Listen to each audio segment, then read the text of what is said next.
When people first come seeking out legal advice or assistance, they're almost always overwhelmed and probably confused and have questions about what to do. Our hope is that by asking questions, by reviewing their documents, by diving into the facts of their situation, it'll alleviate that fear and that uncertainty, and they'll know how to take that next step. After listening to their story, we will explain to them how the law may work in their case, tell them about the help that we can provide them with, or things that they may need to help themselves. You don't have to be a general practitioner. You don't have to be an expert in a specific area. I practice real estate law. You're smart enough to pass the bar. You're smart enough to give somebody the basic legal advice that often resolves their problems. We as attorneys know more than we think. We sit in our little silos and we think we only know intellectual property law, or I only know mergers and acquisition. Oftentimes, even if I don't know the subject matter, I know how to navigate my way through. Well, I'm going to write a letter to the landlord.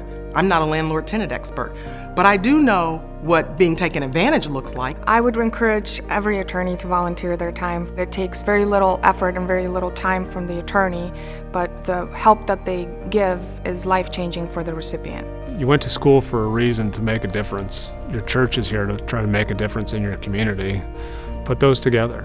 All of us went to law school, we all made, passed the bar exam, but not in and of our own abilities and talents, because God has gifted us, perhaps called us to do these things. And it is not just so that we can prosper, but it is also so that we can give back to the kingdom. So I would call on all Christian attorneys to get involved in this. Many people can feed the hungry. Many people can clothe those without clothing. Many people can address homelessness, but lawyers are uniquely gifted to handle legal problems. If not us, then who?